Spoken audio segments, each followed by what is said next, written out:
El Encuentro Nacional de Promotores de Lectura es un espacio que nació con nuestra fiesta del libro. Este año ambos cumplieron 14 ediciones de llevar promoción, difusión y sobre todo encuentros de ustedes. Este año, por supuesto, todo nos ha cambiado, un año distópico. En 2020 nos vemos en la virtualidad. Quiero darle la bienvenida a este Encuentro Nacional de Promotores de Lectura a todas las personas que se han inscrito, que están aquí conectadas, que han sacado el tiempo para estudiar, para aprender, para conocer, sobre todo para dialogar. Medellín cuenta, como ustedes saben, con un plan ciudadano de lectura, escritura y viralidad. Tenemos una apuesta política y administrativa por el fomento de todas las formas de leer y quiero reiterarles el agradecimiento y la bienvenida a este Encuentro Nacional de Promotores de Lectura y también, por supuesto, agradecer a Confenal con nuestro aliado clave en este espacio. Quiero que disfruten mucho estos 3 días de encuentro, de diálogo, de conversaciones y sobre todo de lecturas.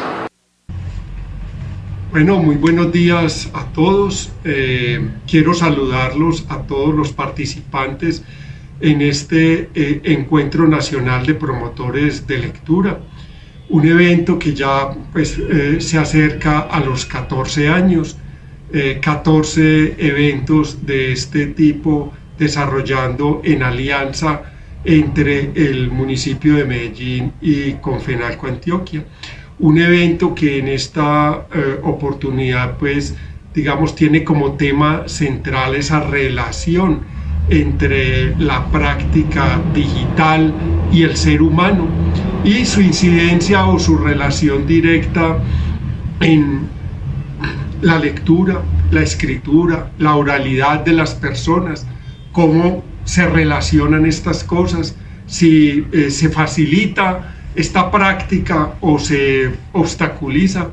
Tenemos todos un reto importantísimo y es no perder esa humanidad, no perder ese sentido del ser humano en prácticas como esta y en momentos en donde la tecnología nos brinda unas oportunidades, nos plantea unos retos, pero simultáneamente nos deja grandes incógnitas.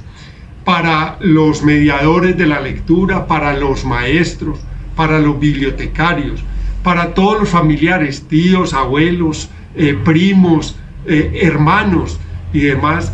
Espero que disfruten mucho estas conversaciones, estos diálogos, estos intercambios de saberes.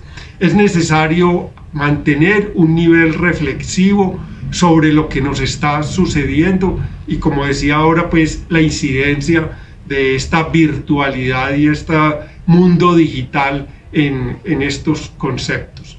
Lo que buscamos desde Confenalco Antioquia y desde el municipio de Medellín es lograr una trascendencia en la tarea de visibilizar estas iniciativas, de que podamos tejer redes entre distintas personas, instituciones, municipios y demás, que podamos cumplir esa labor de promotor de la lectura, un promotor de la lectura que nos ayude a desarrollar ciudadanía entre los niños, jóvenes y adultos, un promotor de la lectura que a partir de la palabra nos permita formar finalmente ciudadanos.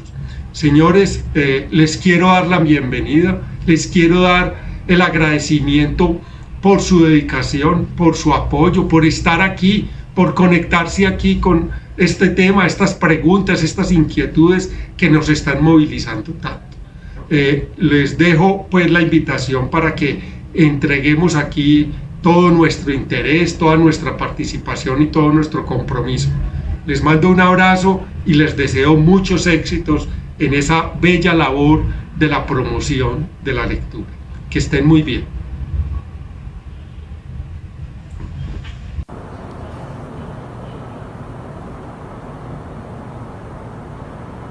Un saludo especial para todos los asistentes a la 14ª versión del Encuentro Nacional de Promotores de Lectura. Reconocernos como interlocutores válidos a través de una pantalla, ver conscientemente las brechas que existen entre quienes tienen acceso a Internet y quienes no, entender la realidad de las fronteras entre lo urbano y lo rural, también las que existen entre lo análogo y lo digital. Atrevernos a soñar alternativas para tener un mundo más equitativo, entendiendo al libro como un canal de comunicación y transformación, y sobre todo comprender al lector como un ser humano en transformación y adaptación a las nuevas formas de comunicación y subsistencia en la explosión de información a la que accede. En resumen, entenderlo desde las humanidades digitales es la invitación que Confenalco Antioquia y la Alcaldía de Medellín traemos para ustedes en esta versión de nuestro encuentro, que esperamos disfruten y contribuya a que en sus regiones pueda dibujarse la cartografía de la promoción de la lectura en los nuevos tiempos. Nuestra gratitud con ustedes por su presencia y un abrazo enorme para todos. Bienvenidos. Muy buenos días, bienvenidos al 14º Encuentro Nacional de Promotores de Lectura. Les doy la bienvenida en nombre de la Secretaría de Cultura Ciudadana de la Alcaldía de Medellín y de Confenalco Antioquia. Este evento, desde hace años, nos congrega en torno a reflexiones sobre la lectura, la escritura y la oralidad. Y esta es la primera ocasión en la que lo haremos de forma virtual. Mi nombre es Felipe Ávila, del área de fomento de la lectura de Confenalco Antioquia, y esta mañana tengo el gusto de presentar a quien hará la ponencia inicial del Encuentro Nacional de Promotores de Lectura. Se trata de Daniel Casani. Daniel es profesor, escritor, investigador, filólogo y tiene un doctorado en didáctica de la lengua. Es además un escritor prolífico en temas de lectura, escritura, oralidad. Algunas de sus publicaciones son, por ejemplo, La cocina de la escritura, Laboratorio lector, Afilar el lapicero, entre muchos otros. Y tiene además más de un centenar de textos académicos publicados en revistas científicas. Daniel Casani también hace parte de los consejos de las revistas, de 15 revistas a nivel mundial, del comité editorial de dichas revistas, y desde el año 2004 es director de un grupo de investigación sobre literacidad crítica.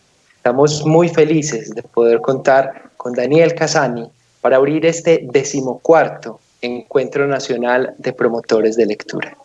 Daniel, muy buenos días, buenas tardes para ti en España y bienvenido. Muchas gracias, Andrés Felipe. Muchos saludos a todos mis colegas paisas y colombianos y americanos que nos estén escuchando.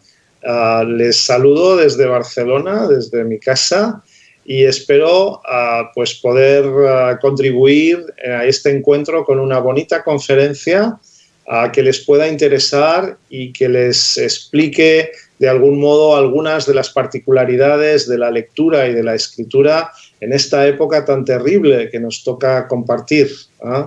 Entonces voy a compartir con ustedes mi presentación. Esta charla se titula Leer y escribir en tiempos de COVID. Y lo que voy a hacer es aprovechar pues esta pandemia que estamos viviendo para reflexionar sobre cuestiones generales de la lectura y la escritura, de la práctica de la lectura y de la escritura y de su enseñanza también. Creo, como expondré, que este virus y esta situación ejemplificada por esta foto que vemos ahora, pues lo que hace es acelerar algunas cosas que ya estaban ocurriendo en nuestras comunidades, y creo que pues con la motivación, el interés y la necesidad que ha generado esta situación es una buena oportunidad aprovechar estas circunstancias para reflexionar sobre la lectura y la escritura, de modo que vamos allá. Yo les dejaré esta presentación a la organización por si ustedes quieren después recuperar algunos datos, pero bueno, después de una breve presentación, pues voy a abordar los distintos puntos que ustedes ven en el índice. En primer lugar, bueno, ¿realmente estamos leyendo más confinados en casa, sin poder salir de casa? o la situación es tan deprimente que no podemos hacerlo y nos dedicamos a otras cosas. Hablaremos de eso. También habrán visto ustedes que cada vez, pues, en algunos lugares donde había papeles, pues han desaparecido por el miedo a que el papel transmita el virus, ¿no? De modo que hemos tenido que empezar a hacer algunas cosas de modo distinto. Las calles también han aparecido llenas de marcas extrañas que antes no estaban, ¿no? También todos de golpe hemos empezado a sentir un gran interés por temas de epidemiología, de virología, de neumología que antes no nos interesaban. También hemos descubierto que hay gente que miente, que engaña y que defiende ideas extrañas con respecto a la pandemia y la COVID. Hemos aprendido un montón de palabras nuevas que antes no existían. También hemos empezado a leer estadísticas y cifras que probablemente nunca nos habían interesado. Y si son docentes, pues hemos tenido que dar clase en esta época. Y no sé si desde casa, en grupos confinados, en grupos burbuja, como los llaman aquí en España, ¿no? Que serían grupos que no se relacionan con ningún otro alumno dentro de la escuela. Pero sin duda la lectura y la escritura también ha cambiado mucho en esta época, ¿no? Y esta charla es para, de algún modo, mostrarlo. Básicamente la charla pretende responder a esta pregunta: ¿cómo afecta la pandemia de COVID a la lectura y la escritura? Entendiendo que vivimos en una comunidad letrada, o sea, estamos organizados en sociedades que leen y escriben, que organizan muchas cosas leyendo y escribiendo, y entonces esto provoca consecuencias en muchos otros aspectos.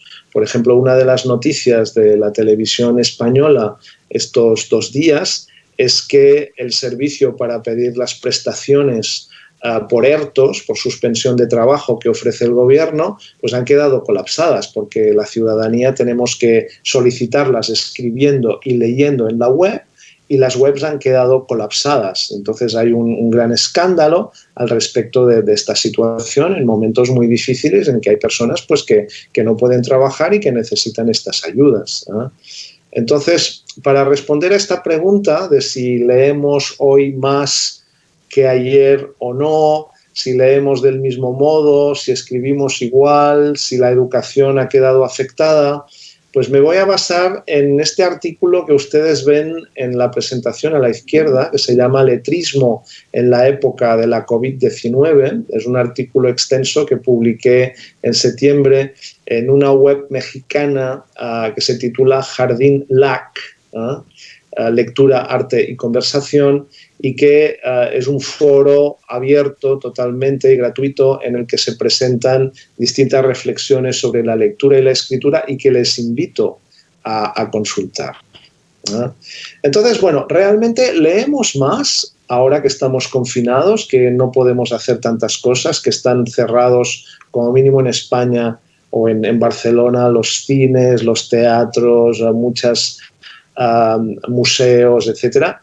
Pues no lo tengo tan claro. Algunas personas han dicho que sí, que habían dedicado mucho tiempo a leer estos meses que estaban confinados, pero yo he recuperado esta entrevista que le hicieron a uno de los escritores más famosos aquí en Barcelona, que se llama Quim Monzó, que escribe periódicamente en uno de los periódicos más importantes, y él, de golpe y porrazo, en marzo dejó de publicar, y luego en septiembre, que le hicieron esta entrevista, nos enteramos que no había podido seguir, que sencillamente había pillado una depresión monstruosa, que había casi enloquecido, dice él, con sus propias palabras, que el psiquiatra le había recetado 30 pastillas diarias para superar en los primeros días la depresión que le provocaba toda la pandemia, todo el cierre de todo, y que se sentía totalmente incapaz no solo ya de escribir una columna, sino de leer, y que durante 15 días estuvo sin hacer nada y que luego lo único que pudo hacer es ver películas en Netflix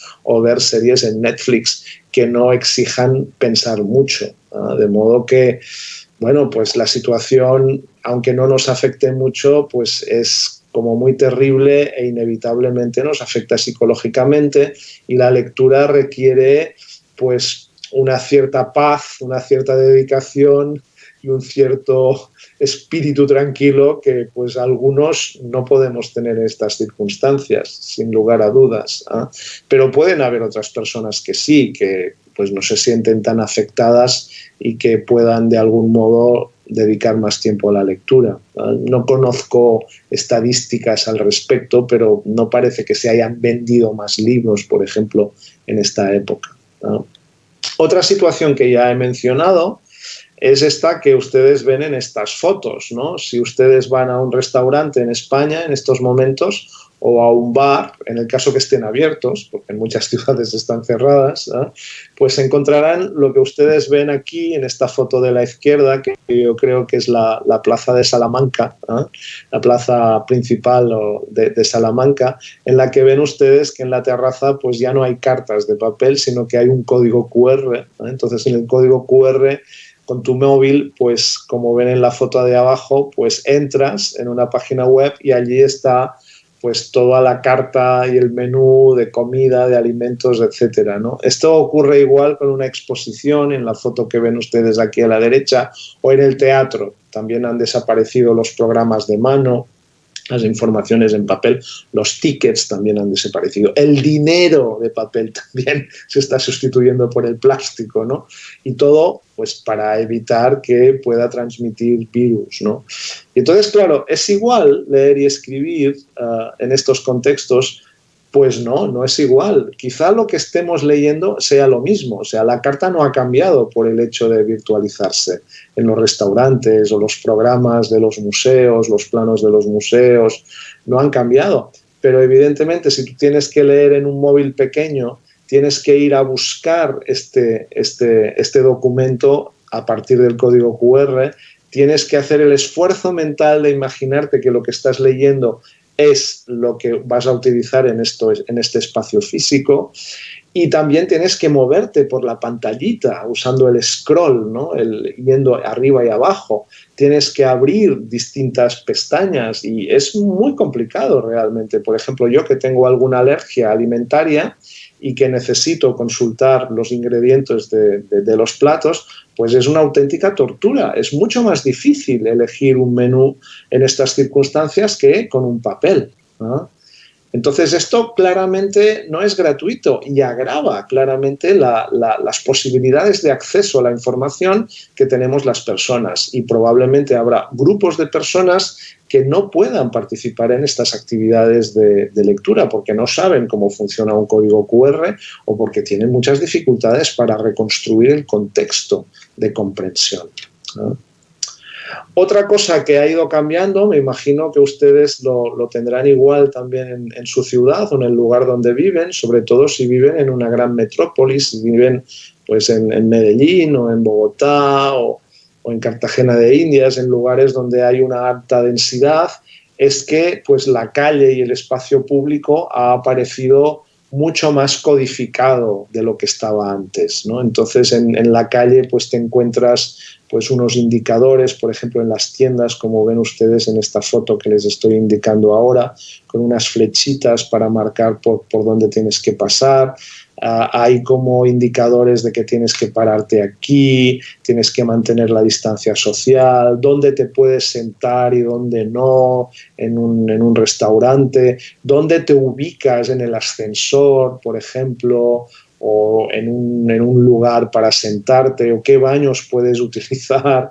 O sea, es increíble la cantidad de letrismo, la cantidad de códigos escritos de distinto modo que han aparecido en las grandes ciudades, acelerando un proceso que ya estábamos viviendo de codificación del espacio público, y que no se piensen ustedes que es sencillo, porque no lo es. O sea, pueden haber algunos símbolos que ya conocemos que podemos entender inmediatamente y sin problemas, pero es muy habitual encontrarte que no te fijas porque nunca antes habías vivido esta situación o que sencillamente no entiendes un código. Y lo ves claramente con tus conciudadanos que muchas veces pues, no respetan estas señales, no porque no quieran, sino porque sencillamente no las han entendido, ¿no? Entonces, esto significa que la vida cotidiana pues cada vez es más letrada, aunque no hayan letras, son signos también que necesitan descodificarse y implican pues, un proceso mental de reconocer la información que hay en cada uno de estos signos, de estos iconos, ¿no? Y eso pues, es un proceso, como les decía, que va avanzando y que es previo a la llegada de este virus. Aquí tienen ustedes algunas fotografías. A la izquierda he buscado algunas fotografías del Cairo, que es probablemente una de las ciudades más, de las metrópolis con más millones de personas que yo he visitado y que tiene poca alfabetización o poco letrismo. Entonces ustedes pueden ver que sí que hay bastantes carteles en esta fotografía de arriba, pero por ejemplo abajo, donde se ve la densidad de la ciudad, pues no hay tanto. Y a la derecha tienen ustedes lo opuesto, que sería la ciudad de Tokio, en Japón, que es el lugar donde yo he estado, junto con Hong Kong, donde hay más letrismo en la calle, donde hay más codificación de la calle, ¿eh? Aquí pueden ver ustedes a la derecha, en la parte baja, lo que sería un cartel informativo del andén de una parada de metro en Tokio, ¿no? Donde pueden ver ustedes pues, que hay códigos de los diversos niveles de las paradas, todas las salidas a la calle están codificadas con una cifra, ven ustedes, se las estoy marcando. Aquí tienen un listado donde hay, por ejemplo, dónde pueden encontrar un desfibrilador en esta estación de metro, dónde hay un teléfono, dónde hay unos baños para minusválidos, todo está absolutamente codificado, ¿no? Entonces, la presencia del letrismo en las ciudades es un indicador de sofisticación, de desarrollo cultural, de avance tecnológico, también muy claramente, ¿no? Y en este sentido, lo que yo les preguntaría a ustedes es, ¿dónde está Medellín en este eje de poca alfabetización o poco alfabetismo a mucho entre el Cairo y Tokio? ¿Dónde ubicarían ustedes Medellín? ¿Hay tantos carteles como en Tokio, como en las fotografías de Tokio, o no? Esto es un continuo, de modo que habría que verlo, ¿no? Hace algunos años me invitaron a Bogotá en el programa Bogotá Contada, que es un programa, si lo conocen, en el que la municipalidad invita a escritores de distinto tipo a vivir en Bogotá durante unos días y luego tú tienes que escribir un texto, ¿no? Sea literario o no. Yo, como soy más científico que literato, pues escribí un informe sobre el paisaje letrado de Bogotá, en el que precisamente lo que hacía era analizar lo que se podía leer en las calles del centro de Bogotá, ¿no? En la Candelaria, en la Avenida Séptima, en Chapinero, etcétera, etcétera, ¿no? Y entonces el resultado pues era que Bogotá es una ciudad cosmopolita y sofisticada, pero curiosamente es una ciudad monolingüe, o sea, prácticamente no había ningún cartel en ninguna otra lengua que no fuera el español, pese a que supuestamente Colombia y también Bogotá es un país plurilingüe con muchas comunidades con distintas lenguas, ¿no? Que no tienen ninguna presencia pública, ¿no? Entonces, la pandemia también nos está mostrando, ¿no? Que básicamente se comunica con una lengua, la lengua más colonizadora, la lengua más franca de todos, y que en cambio se discriminan a las lenguas más pequeñas y a las comunidades que las hablan, ¿no? Pero bueno, una de las características principales que tiene esta situación que estamos viviendo, sin duda, es el interés por la ciencia, como les comentaba, ¿no? O sea, de golpe y porrazo, sin ser virólogos, ni epidemiólogos, ni neumólogos, ni médicos, todos hemos tenido un gran interés por saber exactamente qué es el índice de replicación, qué es una neumonía bilateral, qué características especiales tiene este virus nuevo, y entonces hemos empezado a consumir mucha información, como ven ustedes en estas capturas de pantalla, de médicos, de un virólogo y un epidemiólogo famosos aquí en España, pues que prácticamente semanalmente intervienen en los medios de comunicación para transmitir información, ¿no? Entonces, esta es una situación de crisis, claramente, ¿no? Porque ¿cómo puedes entender algo de epidemiología o de virología o de neumología si no tienes ningún estudio en estas disciplinas? O sea, ¿cómo es posible, ¿no? Esta es una situación muy complicada, ¿no? Y es un problema de lo que se denomina divulgación científica, o en inglés se llama Public Understanding of Science, o lo que sería la comprensión pública del conocimiento, ¿no? Y hay un ejemplo paradigmático que les estoy mostrando ahora a la derecha, de una noticia en The New York Times, ¿no? Esta noticia, fíjense que es del año 98, o sea, que es de hace más de 20 años, ¿no? Es un ejemplo clásico de crisis de divulgación científica, ¿no? Y entonces lo que ocurrió es que un domingo de mayo, The New York Times, que es el periódico más importante del mundo, ¿no? El que supuestamente tiene más influencia, pues publicó un reportaje en el que venía a decir pues, que la mirada de los médicos sobre el cáncer estaba cambiando y que el cáncer empezaba a ser una enfermedad que se podía curar en la mayor parte de los casos, ¿no? Y entonces se publicaba un titular que decía: cauto entusiasmo ante la llegada de nuevos fármacos que erradican tumores en ratones, ¿no? Y lo que nos decía la reportera Gina Kolata, especializada en medicina del New York Times, era que se estaban haciendo muchas investigaciones en laboratorios con pues buen pronóstico, ¿no? Y que se calculaba que en unos años pues ya pues habría muy buenos tratamientos, como así ha sido, ¿no?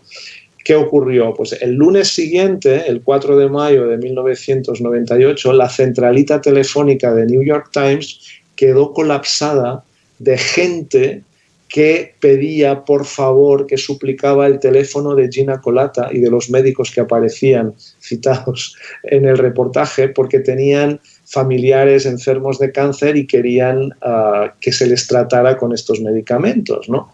A lo cual Gina Kolata acabó explicando, o alguno de los médicos, que llegaba un momento en que cuando le llamaban le decían: efectivamente, si usted es un ratón yo puedo ayudarle, pero si no es un ratón evidentemente no puedo hacerlo. Perdonen el chiste ácido que acabo de hacer, ¿no? Pero bueno, es un ejemplo terrible, ¿no? de lo que sucede cuando tenemos grandes necesidades de información científica y además muy urgentes, pero por otro lado la ciencia avanza muy despacio, tiene unos protocolos muy rigurosos y no puede seguir este ritmo, ¿no? Y entonces se crean estas situaciones, ¿no? en la que necesitamos pues, gente que sepa divulgar, que sepa explicar con los conocimientos que tenemos la ciudadanía, pues qué es lo que se sabe de este virus y cómo tenemos que comportarnos, ¿no? También lo que ha ocurrido en esta pandemia pues es algo terrible, que es que hemos descubierto que hay gente que piensa de otra manera, ¿no? Lo cual no es malo per se, ¿no?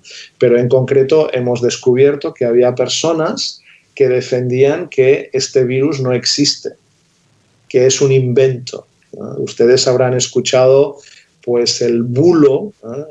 La noticia falsa, la fake news, que la teoría, ¿no? Que decía, con algunos personajes famosos detrás, pues que no existía este virus, que era todo un invento y que lo que había detrás era el intento de que toda la población del planeta se vacunara con una sustancia que estaba financiada por Bill Gates, ¿no?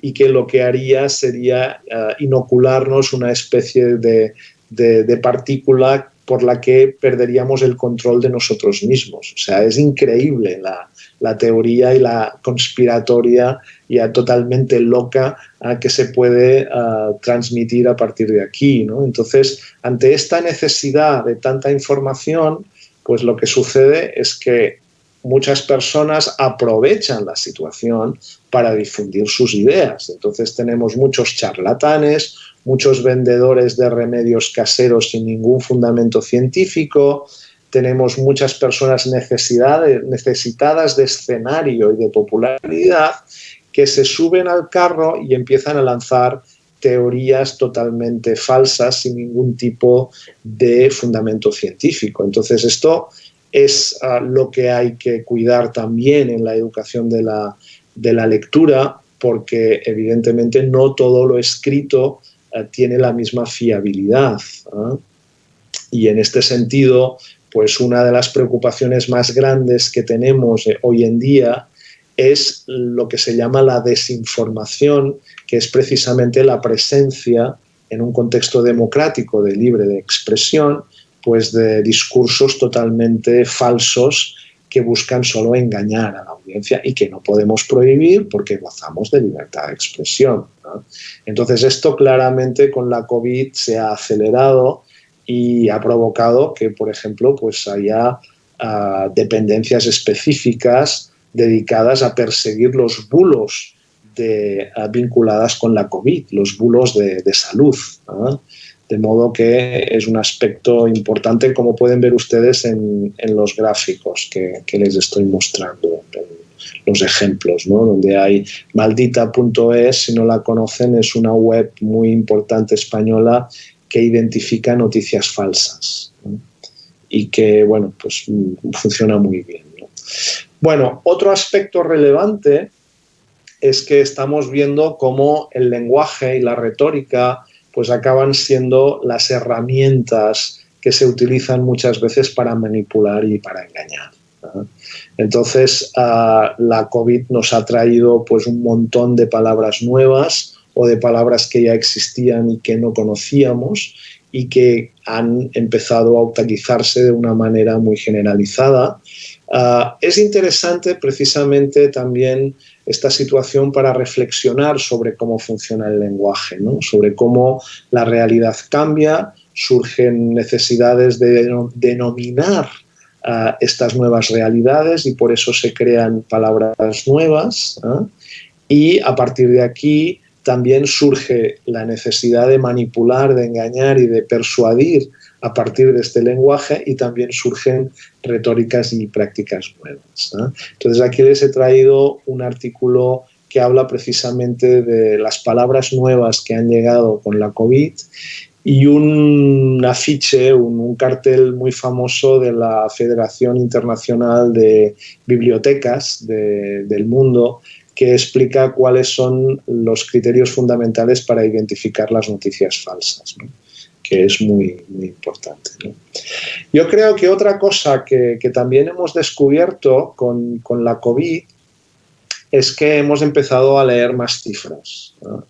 Yo recuerdo en marzo, en plena primera ola de COVID aquí en España, que estábamos todos confinados, ¿no? Estuvimos bastantes semanas confinados sin poder salir de casa prácticamente. Y entonces cada noche pues yo me dedicaba a escuchar las noticias de los muertos diarios que había habido, ¿no? Y era absolutamente tétrico, era deprimente, ¿no?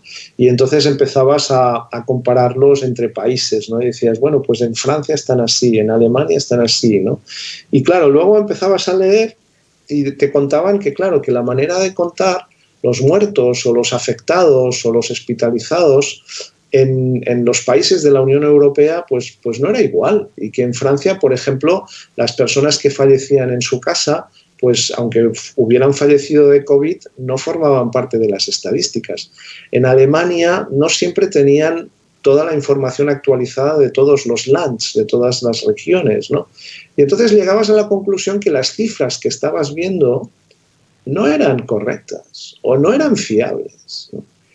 Y entonces, poco a poco hemos ido tomando conciencia de la manipulación de las cifras, ¿no?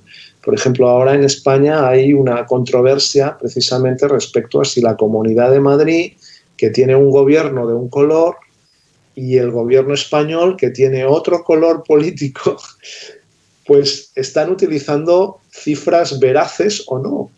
Y hay sospechas muy claras de que ambos o todos están utilizando las cifras en provecho de sus intereses personales, legítimos, pero personales, ¿no? Y entonces yo creo que poco a poco nos hemos ido dando cuenta que las cifras no siempre son fiables. O sea, no siempre denominan las mismas realidades. cuantifican hechos diferentes, ¿no? Luego también aparecen conceptos distintos, ¿no? Por ejemplo, en estos momentos aquí en Cataluña pues tenemos lo que se llama el índice de replicación, que es la cantidad de personas que un infectado puede contagiar, pues que está por debajo de 1, lo cual es bueno, porque significa que estamos bajando, ¿no? Pero por otro lado tenemos el índice de personas que están en la UCI, ¿no? En las unidades de cuidados intensivos de los hospitales, que está alto, porque claro, porque llega después. Y luego tenemos el índice de infectados diarios, ¿no? Entonces, claro, la pregunta es, bueno, pero ¿cuál de estas 3 cifras, que son muy distintas, es la más importante? Y para eso necesitas saber de epidemiología y de medicina, ¿no? Y no es tan sencillo, ¿no? Y entonces, poco a poco, yo creo que podemos darnos cuenta que las cifras también manipulan, que las cifras no son tan frías, neutras y objetivas como tradicionalmente habíamos pensado, sino que son también instrumentos para reflejar contenido y que las personas las utilizan en beneficio propio para defender sus puntos de vista y atacar los otros, ¿eh? Entonces, este es un buen ejemplo también de cómo pues, nos conviene estar muy atentos y leer con más criticidad las cifras que vemos. No son mejores que las palabras realmente, ¿no? Todo depende de cómo se utilicen, ¿no? Y llegamos a la parte de la enseñanza, ¿no? De cómo ha cambiado nuestra manera de enseñar con esta situación. Y bueno, evidentemente ha cambiado muchísimo y puede ser muy diverso dependiendo del lugar donde estén ustedes, de las normativas políticas que tengan de prevención sociosanitaria, de la pandemia, y incluso pueden ir variando según las semanas, ¿eh?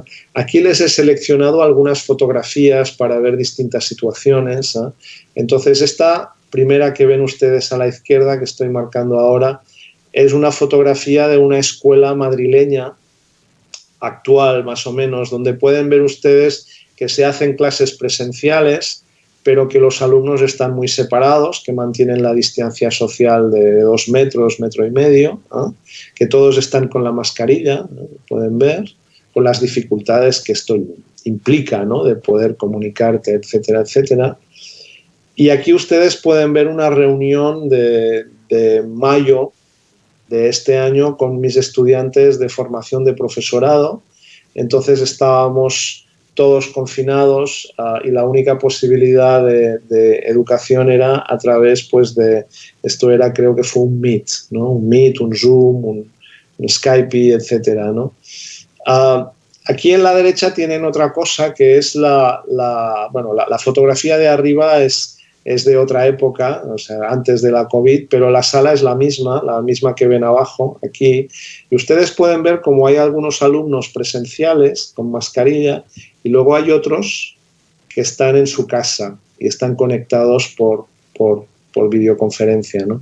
Esta es una aula híbrida que corresponde a lo que sería la escuela de formación permanente, de actualización de posgrados de mi universidad, que quizás sea el lugar más sofisticado que yo conozco, con más recursos para enfrentarse a esta situación, ¿no? Entonces ellos ya tienen unas salas en las que es todo mixto, de modo que los alumnos, dependiendo de la situación, asisten físicamente o se quedan en su casa y asisten a la clase en línea, ¿no?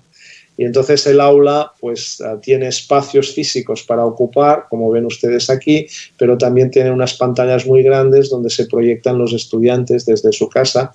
Tienen una cámara, ven ustedes la cámara que estoy marcando ahora, pues esta cámara tiene tracking, tiene movimiento y detecta el movimiento del docente que está enfrente. Ven ustedes el docente que está aquí, representado en una pantalla, que es la grabación de esta cámara, ¿no? De modo que la cámara sigue al docente. El docente tiene marcado en el suelo de la sala, del salón de clase, la línea que no puede cruzar para estar siempre dentro del espacio. Y incluso la cámara es tan potente que permite que tú, desde tu casa, por ejemplo, puedas ampliar con un zoom la imagen y puedas ver, por ejemplo, lo que ha escrito en la pizarra del profesor a tamaño más grande. Imagínense, ¿no? Claro, esto es perfecto porque además, dependiendo de la situación, por ejemplo, si un alumno pues da positivo en una prueba de antígenos o PCR en estos momentos, pues puede seguir en cuarentena la educación, el curso en línea, ¿no? Y cuando ha acabado la cuarentena puede regresar. De modo que en cada clase el profesor no sabe cuántos alumnos va a tener físicamente allí o cuántos alumnos va a tener en remoto, ¿no? Y va cambiando, ¿no? Entonces, bueno, maravillas de la tecnología y de los recursos, pero es evidente que esta situación no es extensible a toda la educación porque no tenemos, desafortunadamente, todos estos recursos, ¿no? Pero es un buen ejemplo para mostrar que la tecnología, bien utilizada, suple parte de esta situación terrible que tenemos, ¿no? Pero por ahora lo que ha ocurrido aquí en España, si tenemos que ser totalmente honestos, es que la pandemia lo que ha demostrado es que no estamos preparados para hacer educación a distancia. O sea, ni todos los alumnos tienen recursos para tener un portátil o para tener acceso a Internet, ni los propios docentes estamos preparados para hacer clases en línea, ni los materiales están también preparados para esta situación, y en general, pues yo creo que esta situación nos ha mostrado las debilidades que tenemos en este sentido y el camino que tenemos que seguir para poder aprovechar esta situación. Creo también que estamos aprendiendo que es posible hacer algunas cosas en línea de manera bastante bien si tenemos los recursos y la formación adecuada, y que probablemente pues algunas de las cosas que han llegado en una situación de crisis y en una situación pues difícil, pues se van a quedar cuando se haya ido el virus, que se irá seguro, más pronto que tarde, ¿no? Pero probablemente pues nos vamos a quedar con alguna cosa de las que hemos aprendido y que pueden ser efectos secundarios positivos de esta situación, ¿no? Aquí tienen ustedes una pequeña comparación rápida de lo que es la enseñanza presencial con la enseñanza a distancia, y voy a comentar solo algunos puntos, ¿no? Yo creo que en la enseñanza presencial básicamente se cuentan las horas de contacto con el alumno, ¿no? Las horas de clase, ¿no? Pero en cambio en la enseñanza a distancia esto no funciona así, ¿no? Básicamente lo que se calculan son las horas de aprendizaje, las horas de estudio que realiza el alumno, ¿no? Y las horas de enseñanza, por ejemplo, digital, sea síncrona o asíncrona, o sea, en tiempo real o no, pues es una parte muy pequeña de las horas de aprendizaje, ¿no? Entonces este es un cambio que yo creo que no hemos realizado bien en esta circunstancia, probablemente porque los docentes hemos pasado pues sin preparación y casi de la noche a la mañana de dar clases en el aula, en algunos casos, pues a tener que dar clases por internet. Y lo que hemos hecho ha sido replicar los horarios y los roles y la situación que teníamos previamente, pero esto no puede funcionar de este modo. Creo que también en lo que es la enseñanza remota, ¿no?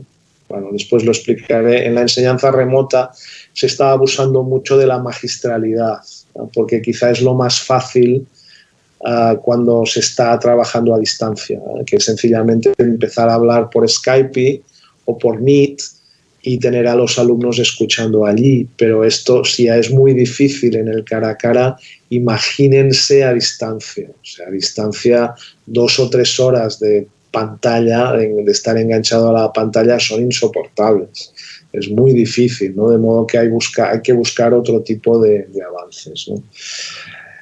Hace ya años que se lanzó un proyecto que se tituló One Laptop per Child, un ordenador o un portátil por niño. Aquí les he buscado algunas fotos de los portátiles. Fíjense en estos portátiles de juguete, eran unos portátiles de 100 euros, ¿no?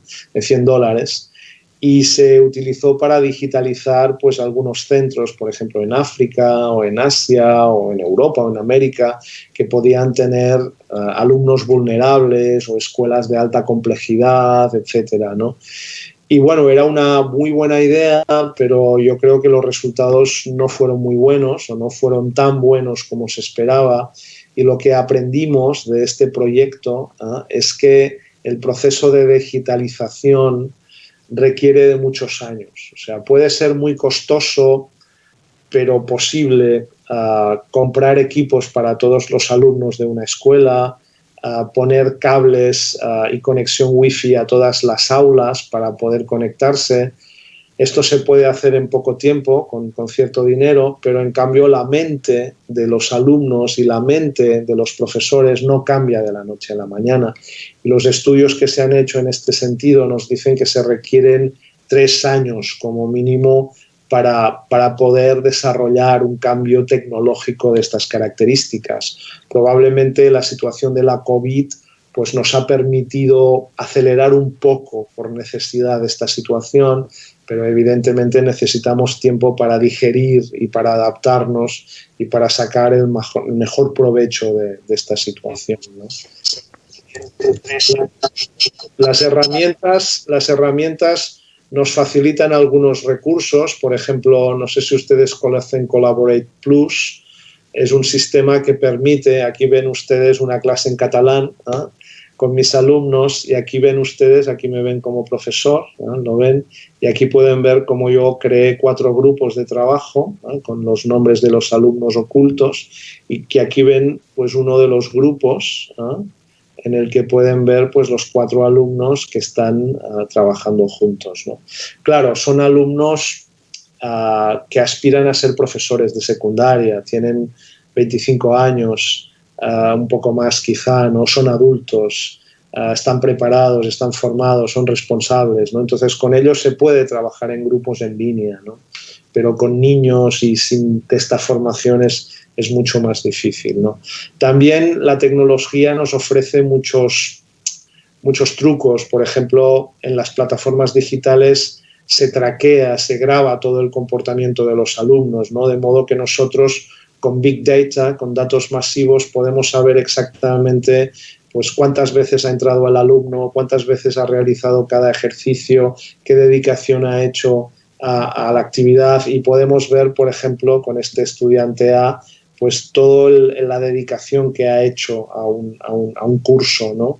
Y eso nos va a ayudar a los docentes a conocer mejor el trabajo que ha hecho el alumno y a poder desarrollar mejor la educación, ¿no? Pero bueno, otra última idea, y ya me voy al epílogo para acabar, sería que esta situación de COVID nos ofrece contextos y posibilidades muy interesantes para trabajar todas las áreas del currículum, ¿no? O sea, la situación ha sido tan impresionante y ha afectado a todos de una manera tan intensa, ¿no? A los niños, por ejemplo, encerrándolos en su casa, impidiendo que puedan abrazar a sus amigos, que puedan ver a sus abuelos, etcétera, que los niños también tienen ganas de conocer, ¿no? Y entonces es una buena posibilidad trabajar la lectura con ellos, de textos de actualidad o de pequeños cuentos que traten estas cuestiones. También pueden escribir sus sensaciones, su situación en la escuela, en un blog público que puede ser interesante para sus familiares, para sus abuelos que no pueden ver. Podemos trabajar el lenguaje con las nuevas formas de uso lingüístico que ha generado esta situación. Podemos trabajar las matemáticas también para entender cómo se miden estas cifras que he comentado, las ciencias, evidentemente. Podemos trabajar geografía y historia, pues a partir de los datos mundiales sobre incidencia de la COVID. De modo que yo creo que esta situación también tiene algunos aspectos que pueden ser aprovechables en la escuela y que haríamos bien de capitalizar, ¿no? Bueno, he publicado algunas cosas al respecto y ustedes tienen aquí los datos. Esta revista peruana es libre de acceso y el artículo sobre foros y chat también lo pueden encontrar en la red. Y acabo ya con un epílogo, con algunas ideas de la lectura y la escritura en tiempos de este bicho que ven ustedes aquí con un ojo, que nos conviene, pues bueno, aceptar y ridiculizar o humorizar, ¿eh? Y entonces yo diría que, bueno, que esta situación también modifica nuestras maneras de leer y escribir, porque vivimos en comunidades letradas, o sea, no es solo una cuestión de leer novelas, sino que es una cuestión de entender lo que está pasando, de conocer las normas que regulan mi vida, de poder pedir determinadas ayudas escribiendo textos, etcétera, ¿no? La situación es tan terrible que nos ha exigido leer textos nuevos, textos más complejos, que también tienen manipulaciones, que evidentemente esconden su ideología, ¿eh? Y nos plantea pues nuevas dificultades a las que tenemos que enfrentarnos, ¿no? La situación también ha acelerado, ha incrementado algunas tendencias que ya se veían, ¿no? De codificar las calles, de tener más acceso a la información científica, de preocuparse más por identificar las ideologías, por identificar las noticias falsas, ¿no? Y también, evidentemente, pues todos hemos incrementado nuestra presencia en Internet, ¿no?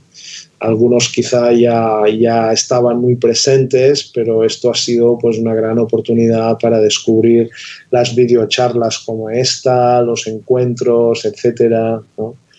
Y para ver que, pues bueno, quizá pueda ser la mejor opción. Yo este fin de semana tuve la oportunidad de estar en las Islas Canarias, un lugar que no está muy afectado, para asistir a un encuentro de profesores presencial, ¿no? De los pocos que se están realizando. Y entonces lo que yo les puedo decir es que fue muy agradable y todos estábamos muy contentos, pero claro, o sea, todos estábamos con la mascarilla, todos estábamos a 2 metros de distancia, no nos podíamos tocar, no podíamos tomar un café juntos, era más difícil entenderse con la mascarilla, de modo que llega un momento que dices, bueno, pues habrá que valorar qué es lo mejor, ¿sabes? Porque a veces quizá pues una comunicación de este tipo en línea bien organizada pues puede tener más impacto y puede resultar más cómoda en este contexto. En definitiva, para terminar, no vamos a sobrevivir más por ser más fuertes o por ser más inteligentes, sino, como nos decía Charles Darwin, por adaptarnos mejor. El que sobrevive es el que se adapta mejor a la realidad y en eso estamos, ¿no? De modo que muchas gracias y muchos saludos desde Barcelona.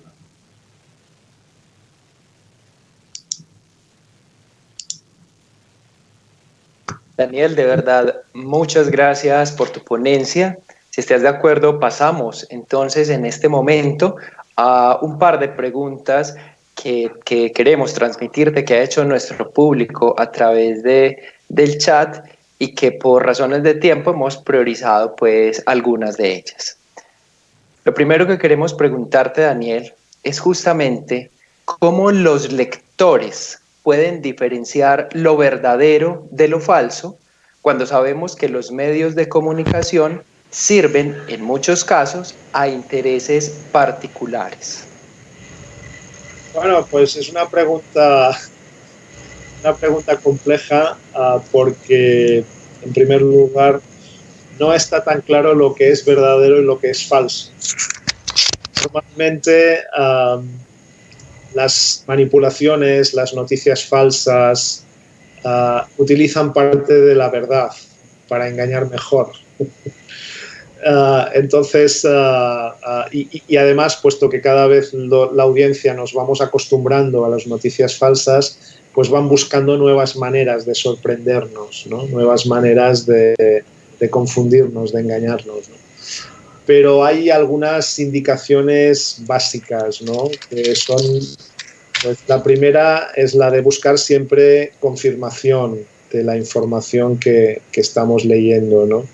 O sea, si nos han enviado un meme, unos amigos, si hemos leído un post en Facebook o en Instagram, pues no lo demos por cierto. O sea, hay que poner en duda todo, ¿no? Y hay que mirar si esta noticia ha aparecido en otros lugares o no. O sea, normalmente cuando buscas una noticia o un hecho en otra fuente, pues si lo encuentras es que tiene más veracidad, ¿no? Y normalmente las mentiras y las manipulaciones no se replican, ¿sabes?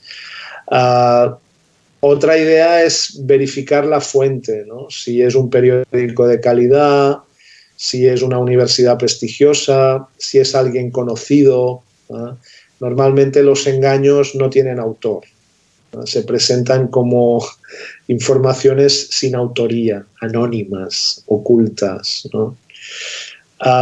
Luego puedes leer atentamente la noticia e intentar buscar su coherencia, intentar entender si realmente es plausible, es veraz, es verosímil. Puedes chequear datos en Wikipedia. Lo último que hay que hacer es compartir la noticia.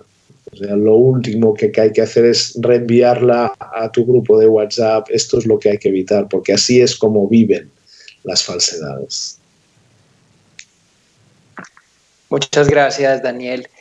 Y otra de las preguntas que nos llega justamente es, en tiempos de pandemia, ¿cuál es el valor de mediar la lectura de literatura y de fantasía? Pues yo diría que tiene que ser el mismo que cuando no hay pandemia, ¿no?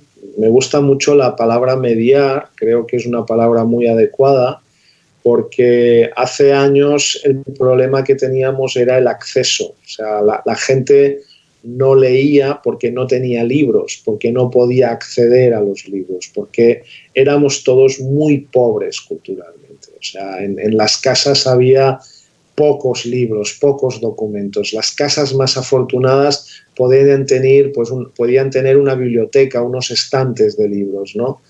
Y en cambio ahora, pues con Internet accedemos a muchísimas cosas, ¿no? Hay muchas políticas públicas de acceso a las bibliotecas físicas y en línea, de acceso a la música, de acceso a acontecimientos culturales. Entonces ya no somos tan pobres en este sentido, ya podemos acceder a las obras, ¿no?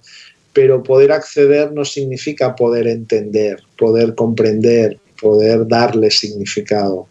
Y para eso necesitamos a alguien que entienda el libro, ¿no? Entonces la figura del mediador, del docente, del bibliotecario, del papá y la mamá, del hermano mayor, del amigo, que dedica tiempo al neolector o al lector en formación para trabajar con él y el libro o la web o el periódico y para mostrarle cómo hay que hacer para conseguir un significado relevante, pues este es un trabajo todavía más importante en esta época, ¿no? Si además hay limitaciones para acercarte a los chicos, para tocarlo o para estar juntos, para poder hablar sin mascarillas, pues entonces el papel del mediador tiene más dificultades, pero sigue siendo igual de necesario, sigue siendo imprescindible, ¿no? Porque solo con acceso a la información no se consigue la comprensión. Muchas gracias, Daniel. De verdad, desde el 14º Encuentro Nacional de Promotores de Lectura, te damos las gracias por estas reflexiones. Aprovecho también para agradecer a la intérprete en lengua de señas colombiana que tiene este evento nacional y es Fanny Bolívar, así que muchas gracias a ellas. Para todos los participantes de este evento, les pedimos que continúen conectados con nosotros. A continuación llega el conversatorio Retos y oportunidades de los mediadores de lectura en entornos digitales. El encuentro nacional va hasta el próximo sábado 14 de noviembre con una programación que esperamos disfruten muchísimo.